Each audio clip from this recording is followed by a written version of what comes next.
The whole breach alarm screamed through the corridors of the Viridian Crown as Commander Sarah Chin sprinted toward the delegation chamber, her boots pounding against metal grating. Gravity fluctuated, 70%, then 50%, then back to 80%, throwing her against the wall. Through the viewport, she glimpsed the Cretharian warship, its weapons arrays still glowing hot from the assault that had crippled their engines. Inside the chamber, Ambassador Velrith lay pinned beneath a collapsed support beam, purple blood pooling around his elongated form. His 3 eyes rolled toward Sarah, each one dimming. The other Cretharian delegates pressed themselves against the far wall, their crystalline exoskeletons clicking in distress. None moved to help their fallen leader. Human! Velrith wheezed, his translator barely functioning. The beam, my spine! Sarah assessed the situation in seconds. The beam was titanium-reinforced durasteel, designed to support the entire ceiling section. It had to weigh at least 400 kilograms. The Cretharians, for all their advanced technology and superior intellect, possessed skeletal structures like spun glass, beautiful, delicate, utterly unsuited for raw physical labor.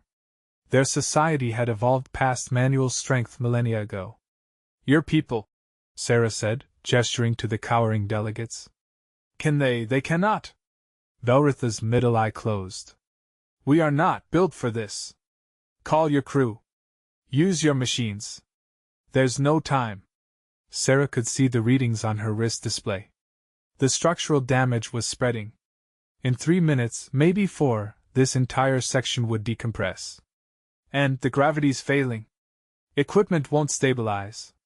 She dropped to her knees beside the beam, planting her feet against the buckled deck plating. The metal was still hot from the explosion, radiating heat through her uniform. She gripped the underside, feeling the rough weld lines bite into her palms. What are you doing? One of the delegates hissed, its translator sharp with confusion. Sarah didn't answer. She thought of her brother's gym back in Seattle, the endless hours under the bar. Deadlifts until her hands bled. Squats until her legs trembled. Her instructors at the academy had mocked it. Why waste time on primitive strength training when exercises existed? But her father, a construction worker who'd never worn enhancement rigs on principle, had taught her differently. Your body is the only machine that's always with you, he'd said. Respect it. Build it. When everything else fails, it's all you've got. She inhaled deeply, braced her core, and pulled. The beam didn't move. Sarah reset her stance, widening her feet, adjusting her grip. She thought about leverage, about the way her spine needed to align, about engaging her lats and glutes before her arms. Not with her back, with her entire body as a single system. She pulled again. Something shifted. A centimeter. Maybe 2. The Cretharian delegates made sounds she'd never heard before, sharp, chirping notes of shock. Their translator chips struggled to find equivalents. Impossible, came through clearly. So did witness and violation. Commander Chin. Velritha's voice was fading. Please. You'll injure yourself. We knew the risks of this summit. I accept. Shut up. Sarah growled through gritted teeth, pulling harder. Her shoulders burned. Her forearms felt like they might snap. But the beam was rising, slowly, impossibly. 10 centimeters. 20. Blood rushed in her ears, drowning out the alarms. Her vision narrowed to a tunnel. Somewhere in her peripheral awareness, she registered movement. The chamber doors opening, more figures entering. The sharp intake of breath that preceded important moments. She didn't care. 30 centimeters. Enough space beneath the beam now for a body to slide through. Pull him out! Sarah roared. For a heartbeat, no one moved. Then, Captain Torres appeared beside Velrith, grabbing the ambassador's upper limbs and dragging him clear. Sarah held the beam another 3 seconds, 3 impossible seconds where every muscle fiber screamed for release, until Torres shouted, Clear! She dropped it. The beam crashed down with a sound like a cannon shot. Sarah collapsed forward onto her hands and knees, gasping, her entire body shaking. Sweat poured down her face, dripping onto the deck plates. When she could finally look up, she found herself staring at a pair of boots she didn't recognize. Not standard Alliance issue. These were ceremonial, crafted from something that shimmered like oil on water. Her gaze traveled upward past armored legs, past a torso encased in elaborate plating etched with symbols she couldn't read, past a collar of woven metal that seemed alive with inner light, until she met 4 eyes arranged in a diamond pattern. Queen Sethera of the Cretharian Empire stood before her, perfectly still. The royal guard flanked her, 12 warriors in full combat array, their weapons not quite aimed at Sarah but not quite aimed away either. Behind them, she could see the shocked faces of her own crew, Torres among them, frozen in the doorway. No one spoke. The queen's mandibles moved slightly, a gesture Sarah had learned meant deep consideration. Around her neck hung the crimson phylactery, the artifact that marked her as the supreme ruler of 300 worlds. Her presence on this ship had been the entire point of the peace summit, a desperate attempt to end the war before it consumed both their species. And Sarah had just manhandled one of her highest-ranking nobles. "Your Majesty," Sarah managed, though her voice came out raw. She tried to stand, but her legs wouldn't cooperate. "I apologize for any breach of—" The Queen raised one slender hand, and Sarah fell silent. Sethera moved forward with that peculiar gliding motion the Cretharians had, as if she existed slightly out of phase with normal gravity. She circled Sarah slowly, her 4 eyes examining her from every angle. When she stopped, she was close enough that Sarah could see her reflection in the Queen's exoskeleton. "How much did that beam weigh?" the Queen asked. Her voice bypassed the translator entirely. She was speaking English, with only the barest trace of a harmonic accent. 400 kilograms, Torres answered from the doorway. "Maybe 450 with the damaged sections." "And you," the Queen said, still looking at Sarah. "You are what, 65 kilograms?" 70? 73, Your Majesty." The Queen's mandibles clicked, a sound the translator rendered as fascinating. She turned to her guards. "Would any of you have attempted this?" Silence. "Could any of you have accomplished it? With your training, your enhancements, your proud warrior heritage?" One of the guards, braver than the rest, spoke. "The physiology required would have shattered our joints, my queen. The bone density needed to withstand such strain does not exist in our people." "No," Queen Sethera agreed. "It does not." She looked back at Sarah. "Stand?" Sarah forced herself to her feet, though every muscle protested. She stood at attention despite the trembling in her legs. "We have been at war for 7 years," the Queen said, her voice carrying through the chamber. 7 years of studying human tactics, technology, weaponry. We analyzed your ships, your weapons, your battle formations. We intercepted your communications, decoded your strategies. She paused. But we never analyzed this. We thought your physical capabilities were quaint, primitive. A biological quirk you'd evolved past, like our own ancestors' burrowing claws. She stepped closer, until Sarah could see the complex patterns in her eyes. "We were wrong." The Queen turned to her guard. "Bring me every file we have on human physical conditioning. Their training regimens, their athletic competitions, their military physical standards. I want data on muscle density, bone strength, cardiovascular capacity. I want to know everything about what makes this possible." To Sarah she said, "You will accompany me to the medical bay. I wish to scan you, with your permission. I need to understand what I have just witnessed. Your Majesty, the whole breach is being contained by my engineers as we speak. Your Captain Torres informed me of the crisis the moment I boarded. That is why I came here myself." The Queen's mandibles moved in what might have been a smile. "I wanted to observe how humans handle emergencies. I expected clever technology. Instead, I found something far more interesting." Behind her, Sarah could see the Cretharian delegates helping Velrith to his feet. The ambassador was battered but alive, his 3 eyes all focused on her with an expression she couldn't quite interpret. "Come," the Queen said. "We have much to discuss." As Sarah followed Queen Sethera from the chamber, she caught Torres's eye. Her captain looked like he just watched reality restructure itself. She knew the feeling. The corridors of the Viridian Crown had been hastily modified to accommodate Crytharian physiology. Wider doorways, adjusted lighting, atmospheric processors calibrating for their methane preferences. Sarah had studied the specifications for weeks before the summit. Everything had been designed to make the Crytharians comfortable, to show human flexibility and goodwill. Now she walked through those same corridors beside their queen, very aware that she was covered in sweat. Her uniform was torn at the shoulder, and her hands were starting to swell. The medical bay doors opened automatically. Dr. Okonkwo was already inside, her dark eyes widening as the procession entered. The Queen's personal physician followed, a smaller Crytharian whose exoskeleton bore the green markings of the medical caste. "Scan her," Queen Cythera commanded. "Everything. I want complete data." Sarah stood in the imaging field while lights played across her body.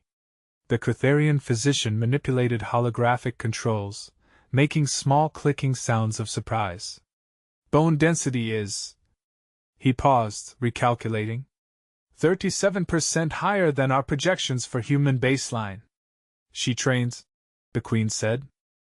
"Obviously. What else?" "Muscle fiber composition shows unusual distribution. Fast twitch and slow twitch integration that our model said was inefficient. But the efficiency calculations were wrong. This configuration allows for both explosive power and sustained endurance." Dr. Okonkwo spoke up. "Commander Chen has been training in high-gravity environments for 6 years. Weightlifting, resistance work, functional movement. Her body has adapted." "High-gravity training," the Queen repeated. "Deliberately making your environment harder to force adaptation. We abandoned such practices 3,000 years ago when we developed gravity modulation." Her 4 eyes studied the readouts. "Perhaps we were premature." The scan completed. Sarah stepped down from the platform, flexing her hands. The swelling was worse now, bruises blooming across her palms. "Your Majesty," the Crytharian physician said carefully, "these readings suggest the commander has caused significant soft tissue damage. She will need treatment and rest." "No fractures?" "None. Her skeletal structure absorbed the stress without failing." The Queen turned to Sarah. "How long before you could repeat this feat?" Sarah blinked. "Repeat, lifting 400 kilos? Your Majesty, that wasn't clean form. I used momentum, adrenaline, survival instinct. Under controlled conditions, my max deadlift is around 220, 230. So you lifted nearly double your maximum capacity. Humans have been known to do that in crisis situations. The phenomenon is called hysterical strength. There are documented cases of people lifting vehicles off trapped children, pulling down doors, breaking through walls. We don't fully understand the mechanism, but you have a reserve," the Queen interrupted. "A biological reserve that activates under duress. Your body has capacities it deliberately limits until necessity demands otherwise. That's one theory, yes?" Queen Cythera was silent for a long moment. Then she turned to her guards. "Leave us. You as well, physician. Dr. Okonkwo may remain." When the room had cleared, the Queen moved to the viewport. Outside, the vastness of space stretched endlessly, stars scattered like diamonds on black velvet. Her warship hung in the distance, weapons powered down but still capable of reducing the Viridian Crown to debris. "Do you know why I agreed to this summit, Commander Chen?"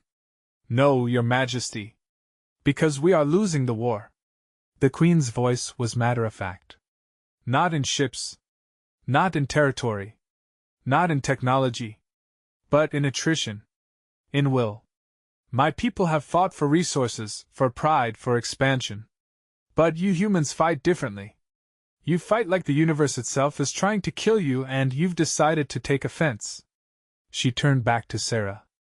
"We studied your history. Your world nearly destroyed you a dozen times. Ice ages, supervolcanoes, pandemics, your own weapons. Any sane species would have developed faster than light travel and left that death trap behind. But you didn't. You stayed. You adapted. You made yourselves harder. We didn't have a choice, Sarah said quietly. Everyone has choices. You chose to endure. You chose to build strength instead of fleeing from weakness. The Queen's mandibles clicked. My people evolved on a paradise world. Perfect climate, abundant resources, no major predators. We developed intelligence because we had the luxury to think. You developed intelligence because you needed every advantage just to survive another generation. She gestured at the skin results still floating in the air. This is the result. Bodies that can perform miracles under pressure. Minds that refuse to accept defeat. A culture built on the assumption that obstacles are meant to be overcome, not avoided. Your Majesty, Dr. Okonkwo said carefully, I'm not sure I understand where this is leading. I am trying to explain why I am ending this war. The Queen said simply. The silence that followed was absolute. The peace summit was meant to explore possibilities. The Queen continued. Find common ground, establish preliminary frameworks. Instead, I have found something more valuable: clarity. You humans are not our enemies. You are a mirror showing us what we have lost. She approached Sarah again. When that beam fell, your delegates could have fled. Could have prioritized their own safety. But you didn't even consider it, did you? Velrith was injured. Someone had to. Someone had to. Not someone could. Someone had to. The Queen's 4 eyes gleamed. That imperative drives everything you do. It's in your literature, your mythology, your training doctrines. The strong protect the weak. Those who can act must act. No one left behind. Those are just principles, Sarah said, uncomfortable with the scrutiny. Principles backed by physical capability. You could lift that beam because you'd spent years building the strength to do so. Not because you anticipated this exact scenario, but because you believed in being ready for whatever came. That's not primitive. That's wisdom we forgot. The Queen walked to the medical console, her fingers dancing over controls. I am ordering my fleets to stand down. Tomorrow, I will address the Cartharian Assembly and propose immediate peace negotiations. Not a ceasefire, a genuine alliance. Just like that? Sarah couldn't keep the skepticism from her voice. Just like that. The Queen's mandibles formed that almost smile again. In our empire, the Queen's word is law. We have no complex democracy, no lengthy debates. I observe, I decide, I decree. It is our way. Your advisors will counsel caution, tradition, pride. And I will remind them that 7 years of war has cost us 18 million lives for no strategic gain. That humanity shows no signs of weakening. That continued conflict serves no one. She paused. And I will tell them what I saw today. A human lifting 6 times her own weight to save someone from a species she's been fighting. If that's what they do for their enemies, imagine what they might do for their allies. Dr. Okonkwo looked like she wanted to say something but couldn't find words. Sarah felt similarly unmoored. 7 years of war. Entire fleets destroyed. Colonies burned. And it was ending because she lifted a beam? Your Majesty. She managed. I'm just a commander. I did what anyone would, no. The Queen's voice was firm. You did what a human would do. What your training, your culture, your entire evolutionary history prepared you to do. Don't diminish it. She gestured to the viewport again. My people have grown soft. We rely on machines for everything. We've engineered away discomfort, challenge, struggle. We thought we were achieving perfection. But we were achieving fragility. A chime sounded. The Queen touched her collar, and a holographic display materialized showing the face of one of her guards. Your Majesty, Admiral Cross wishes to speak with you urgently. He says it concerns the human who assaulted Ambassador Velrith. Sarah tensed, but the Queen merely sighed. Tell the Admiral that Ambassador Velrith was rescued by Commander Chin, who will be receiving the Crimson Star of Valor for her actions. Anyone who describes it otherwise will be correcting their statements publicly. The guards' eyes widened, all 4 of them. The Crimson Star? But Your Majesty, that's only been awarded 17 times in our history, and never to then, we are making history again. See to it. She closed the connection and turned to Sarah.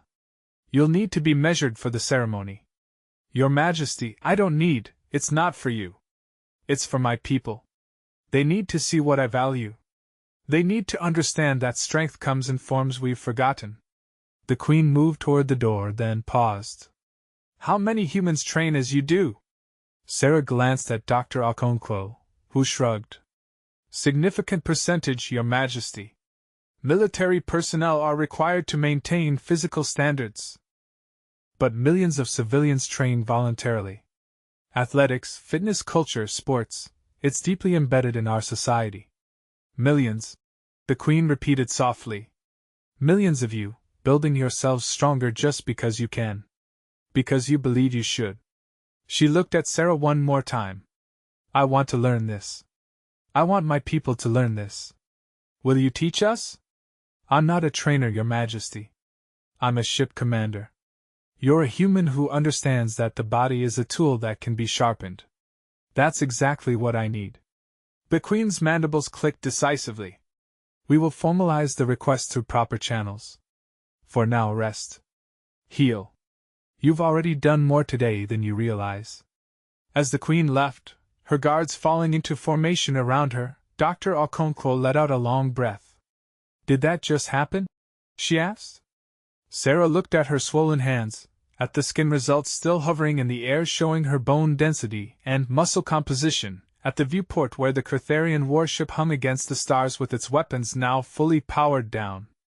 I think so, she said. I think we just ended the war by deadlifting. Dr. Okonkwo laughed, slightly hysterical but genuine. Your father's going to love this story. Sarah thought of her dad, teaching her to squat in their garage gym, insisting on proper form even when she was tired. Never compromise the basics, he said. Strong basics means strong everything else. Yeah, she agreed. He really is. The ceremony took place 3 days later in the Grand Hall of the Cretharian flagship Eternal Radiance. Sarah stood in her dress uniform, freshly pressed, her hands still tender but functional. The hall was filled with Cretharian nobility, military officers, delegates from a dozen species. Humanity had sent a hasty delegation led by Admiral Park, who kept shooting Sarah looks that mixed pride with bewilderment. Queen Cythera stood on the central platform, the crimson phylactery gleaming at her throat. She spoke in Cretharian, her words translated instantly for the various species present. We gathered to honor extraordinary valor, she began. 3 days ago, Commander Sarachin of the Alliance Navy performed a feat that has altered the course of history. Not through weapons or strategy, but through sheer physical capability married to unwavering moral courage. She gestured, and a holographic recording played above them all, security footage from the delegation chamber. The delegates watched as the beam fell, as Sarah assessed the situation, as she braced and pulled and refused to let go until Velrith was safe. Gasps rippled through the crowd. Sarah saw several Cretharian officials making rapid calculations on their data pads, trying to reconcile what they were seeing with their understanding of biology. 437 kilograms. The Queen announced. Lifted by a being who masses 73 kilograms. A ratio that should not be possible. And yet we all watched it occur. She approached Sarah, carrying a small case that 2 attendants had brought forth. Inside lay the Crimson Star, a crystalline medallion that seemed to contain actual starlight. This honor was created 12,000 years ago, the Queen said, to recognize those who place others above themselves at great personal cost. It has been awarded 17 times. Today, Commander Chen becomes the 18th recipient. And the first human. She placed the medallion around Sarah's neck. The weight was surprisingly heavy. But this ceremony serves a greater purpose. The Queen continued. It marks the formal end of hostilities between the Cretharian Empire and the Human Alliance. It marks the beginning of a new partnership built not on conquest but on mutual respect. And it marks a question I posed to my people, what have we lost by forgetting that strength must be earned? She turned to address the full assembly. Commander Chen spent years conditioning her body. Not because she anticipated lifting a beam. Not because she expected war. But because she believed in being ready. In being capable. In being strong enough to help when help was needed. This is human philosophy made flesh. And it shames us. Murmurs spread through the Crotherian sections. Some approving, some uncertain, some clearly offended. We have machines. An elderly official called out. We have technology. Why should we demean ourselves with manual labor? Because machines fail. The Queen responded. As they did on the Viridian Crown. Because technology has dependencies. Because when every system breaks down, the only thing you can truly rely on is yourself. The humans understand this. We forgot it. She looked around the hall, her 4 eyes missing nothing. I am instituting a new program across all military academies and leadership schools. Physical conditioning will become mandatory. Not to replace our technology, but to complement it. We will learn from human methods. We will rediscover what our ancestors knew, that a strong body creates a strong mind, and both together create resilient people. Another official, this one younger, spoke up. Your Majesty, our physiology is different. We cannot achieve human strength levels. No, the Queen agreed. But we can achieve Crotherian strength levels. Whatever our bodies are capable of, we should develop. For too long, we've settled for comfort over capability. That ends now. Admiral Park stepped forward, clearly having been briefed on when to speak. The Human Alliance is honored to collaborate on this initiative, Your Majesty. We'll provide trainers, documentation, and full support. It's an unusual basis for an alliance, but it's honest, the Queen finished. It's tangible. It's built on something real. She turned back to Sarah. Commander Chen will lead the initial training program, if she accepts. 6 months aboard the Eternal Radiance, developing protocols suitable for Crotherian physiology. Sarah's mind raced. 6 months away from her ship, from her crew, teaching aliens to lift weights? It sounded absurd. But she looked at the Queen's 4 eyes, at the genuine resolve she saw there, and understood that this was about more than exercise. This was about trust. About vulnerability. About a warrior species admitting they had something to learn. I accept, Your Majesty, she said. On one condition. The hall went quiet. You didn't set conditions with the Crotherian Queen. But Sethra's mandibles formed that almost smile. Speak. I want volunteers only. No one forced. No one doing this just to follow orders. Physical training only works if you commit to it. I need people who want to be there. Agreed. We will select candidates who show genuine interest. The Queen paused. I suspect we will have many volunteers. You've become rather famous, Commander. The human who lifted the impossible. They want to understand how. Over the following weeks, as diplomatic teams hammered out treaty details and news of the alliance spread across both empires, Sarah found herself in an unexpected role. The Eternal Radiance had cleared an entire cargo bay for conversion to a training facility. Engineers installed equipment based on human designs, barbells, pull-up bars, resistance machines, even a running track. The first day, 43 Crotherians showed up. They stood awkwardly in their modified athletic gear, their crystalline exoskeletons gleaming under the gym lights. Sarah felt a wave of imposter syndrome. She was a soldier, not a coach. But then she remembered her father's words. Everyone starts somewhere. You just have to show them the first step. Okay, she said. First rule, everything we do here, we do safely. Your bodies are different from mine. We're going to start slow and learn your limits. No ego, no competition, no trying to impress anyone. Understood? Clicking sounds of assent. Second rule, consistency matters more than intensity. Better to train light 3 times a week than destroy yourself once and need 2 weeks to recover. We're building habits, not chasing records. More clicks. Third rule: if something hurts, actual pain, not just discomfort, you stop immediately and tell me. I need to know what works and what doesn't for your physiology. She demonstrated basic movements: bodyweight squats, modified push-ups against the wall, dead hangs from the pull-up bar. Simple things. Things her father had taught her when she was 8 years old. The Cretharians struggled. Their joints weren't designed for these movement patterns. Their muscle insertions were different. But they tried. They fell. They got up. They adjusted. By the end of the first hour, several were shaking with effort from exercises that wouldn't have challenged a human child. But they didn't quit. Good work, Sarah said. Same time tomorrow. Rest tonight. Drink plenty of fluids. As they filed out, one Cretharian remained. Sarah recognized her as Lieutenant Zafina, one of the Queen's junior officers. Commander, Zafina said. May I ask a question? Of course. When you lifted that beam, did you know you could do it? Were you certain? Sarah considered the question carefully.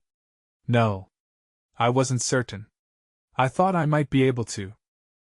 I knew I had to try. But guaranteed success? No. That's not how it works. Then, how did you find the courage?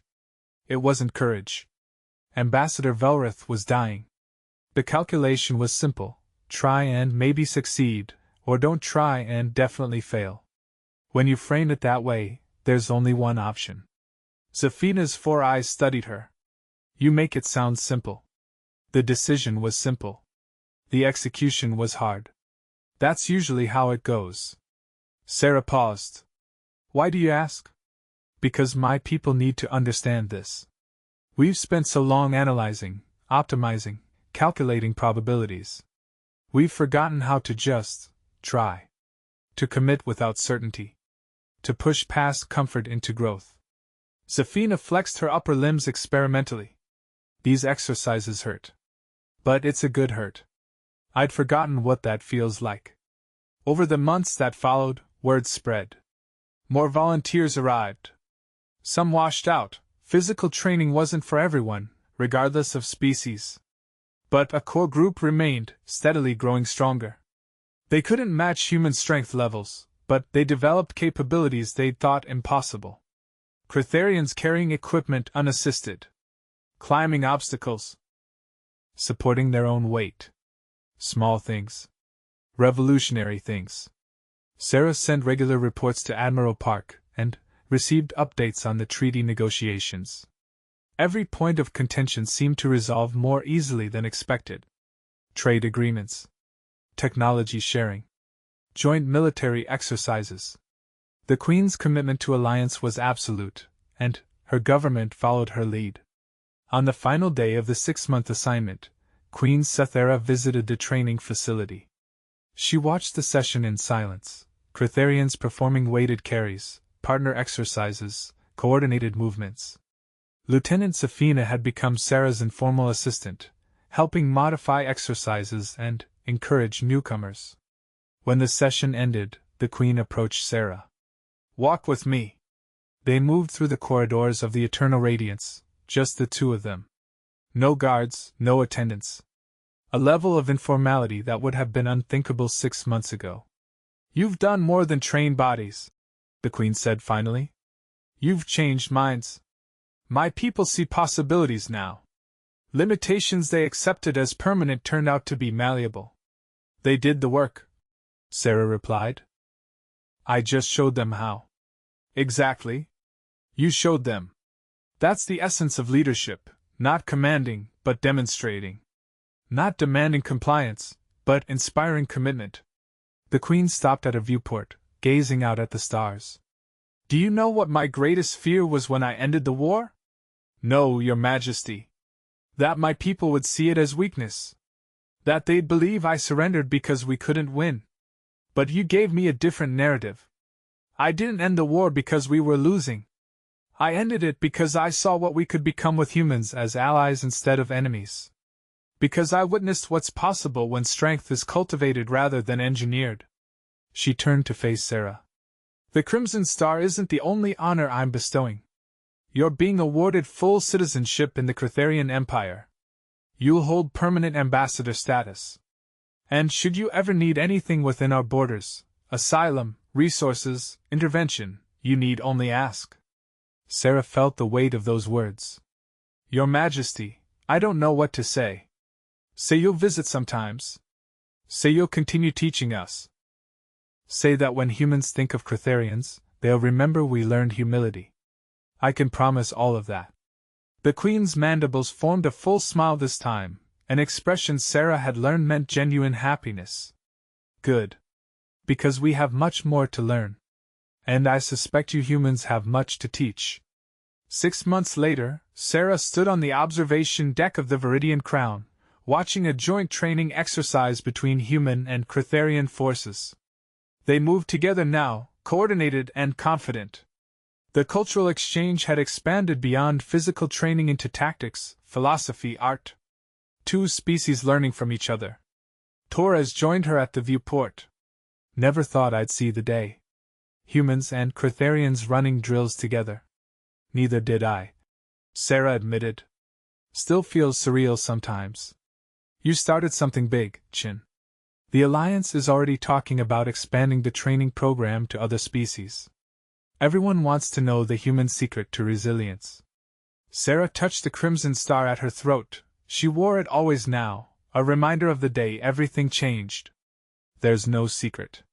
Just consistency. Just showing up even when it's hard. Just believing you can improve. You should write a manual. God, no. I'm a terrible writer. She grinned. But maybe I'll teach some more people. See how far this goes. Her communicator chimed. A message from her father, proud of you, kiddo. Knew those deadlifts would matter someday. Love, Dad. She smiled, remembering that garage gym, those endless sessions, the foundation he'd built in her. He'd been right.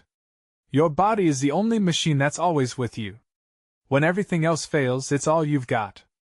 And sometimes, when you build it right, it's enough to change the galaxy. Sarah looked out at the stars, at the Cretharian ships moving in formation with human vessels, at the future she'd helped create by simply refusing to give up when physics said she should. Commander? Torres asked. You okay? Yeah, she said. Just thinking about next steps. The Queen wants to open training facilities on 6 more worlds. Asked if I'd help design the programs.